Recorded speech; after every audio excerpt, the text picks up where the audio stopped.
The rain was falling gently over the city that evening, when a black luxury car stopped quietly in front of a grand mansion.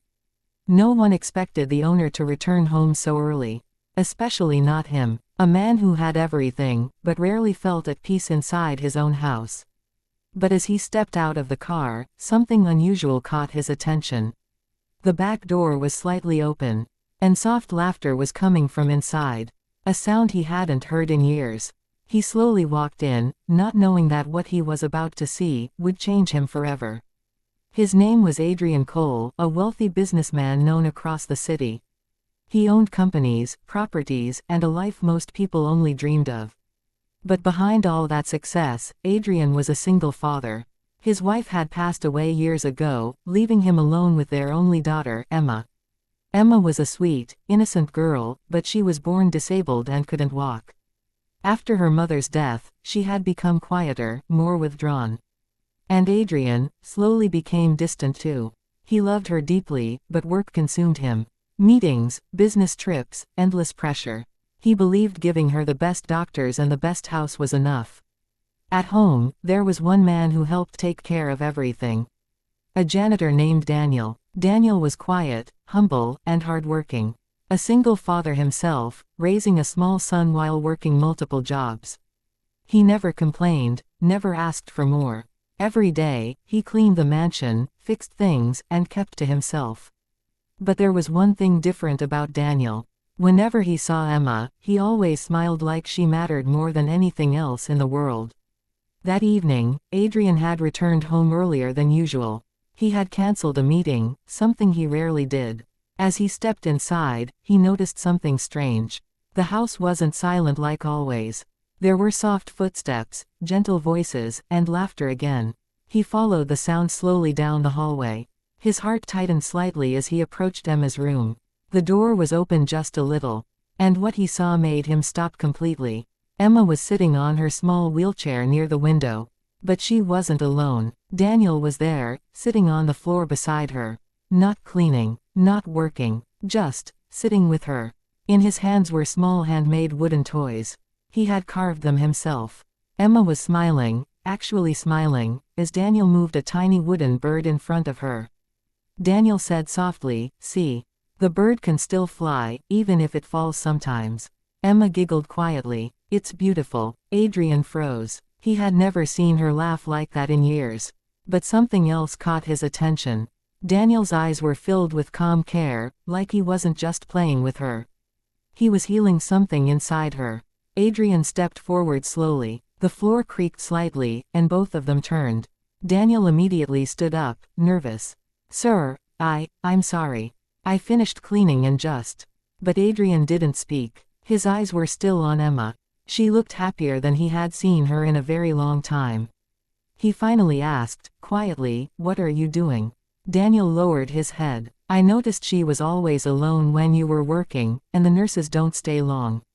So I thought, maybe she just needed someone to talk to."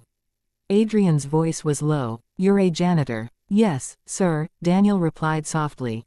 "But I'm also a father." Silence filled the room. Emma suddenly reached out her small hand toward Daniel. "Don't go," she whispered. Daniel smiled gently. "I'm not going anywhere, princess." Adrian felt something crack inside him. Not anger, but realization. He had provided everything money could buy. But he had forgotten the one thing his daughter truly needed. Presence, time, love. That night, Adrian didn't go back to his office.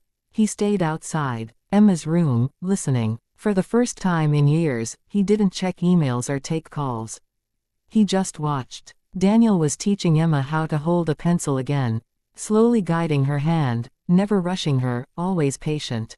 "You don't have to be fast," Daniel said softly. "Even slow steps still move forward." Emma nodded, trying again. Adrian leaned against the wall outside, his eyes slowly filling with emotion. He remembered his wife, how she used to say the same things. "Love is not about how much you give, but how present you are." He had forgotten that. Days passed, and something changed in the mansion. Adrian started coming home earlier. He cancelled unnecessary meetings. He began sitting with Emma, really sitting with her. At first, it felt awkward. He didn't know how to talk to her anymore. But Daniel helped him quietly, never interfering, just guiding. One evening, Adrian asked him, "Why do you do all this? You already have enough work." Daniel smiled. "Because one day, when I struggled as a father, a stranger once helped me. He didn't have to, but he did. And I promised myself, I would pass that kindness forward." Adrian looked down. For the first time, he saw Daniel not as a worker, but as someone carrying quiet strength. Months later, the mansion was no longer silent. Emma was still in her wheelchair, but her laughter filled the halls again. She had started painting, drawing, and even helping Daniel with small tasks. Adrian no longer lived as just a businessman. He became a father again. Not perfect, but present. One evening, as the sun set through the large windows, Emma said something that stopped him. "Daddy, I think Daniel is like a guardian angel." Adrian smiled softly. "He might be, but I think he came here to remind me how to be your father again." Emma leaned her head on his shoulder. For the first time in years, Adrian didn't feel like he was losing something. He felt like he had finally found it again. That night, Daniel quietly packed his things, ready to leave as his job contract had ended. But Adrian stopped him at the door. "You're not just leaving as a worker," he said. "You're leaving as part of this family." Daniel didn't respond at first, just smiled quietly. Sometimes, he knew, kindness doesn't just heal others. It changes the hearts of those who give it. And in that house, 3 broken lives had slowly become whole again, not because of money, but because of compassion. Sometimes, the smallest act of kindness can change someone's entire world, and bring a family back to life.